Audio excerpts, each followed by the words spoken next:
These were the amazing tips, sir. So, what can we do at home to make it safer?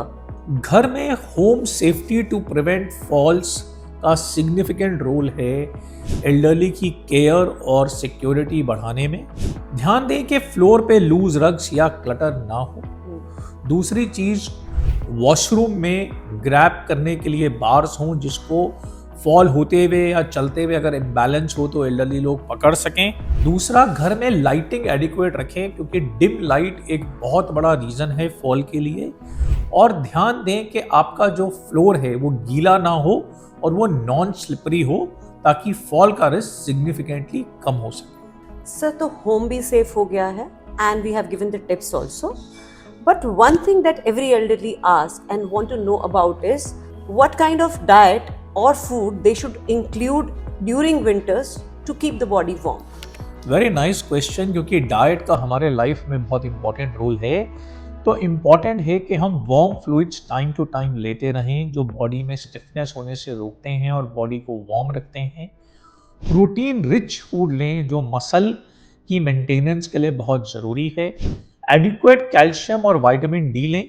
और सर्दी में जब दोपहर में धूप निकलती है जो कि बहुत ही कोजी और वार्म होती है, उस धूप में सनलाइट का मज़ा लेते हुए अपने विटामिन डी कंटेंट को भी बढ़ा सकते हैं। इसलिए keep your self hydrated and stay safe. So amazing, sir. These are like really wholesome tips for elderlies and for the caregivers who are elderlies' families also. Now, when to consult a doctor?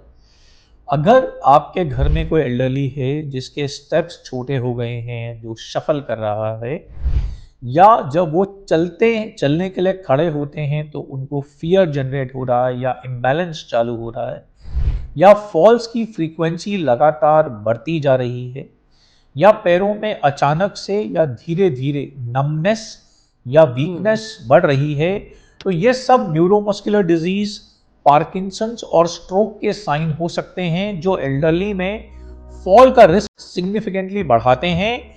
इन सब symptoms होने पर doctor को consult करना बहुत जरूरी है।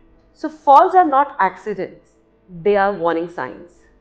Absolutely, अगर हम उस वार्निंग को हीड करते हैं तो हम फॉल के रिस्क को सिग्निफिकेंटली बढ़ा सकते हैं, क्योंकि एल्डरली में फॉल एक माइनर या फ्रीक एक्सीडेंट नहीं है। वो मोबिलिटी को, कॉन्फिडेंस को और क्वालिटी ऑफ लाइफ को सिग्निफिकेंटली अफेक्ट कर सकता है और serious injury leading to hospitalization भी कॉज कर सकता है। तो इन टिप्स पर अमल करें और अपने परिवार को और अपने एल्डरली को सेफ और सिक्योर रखें। Thank you. Thank you.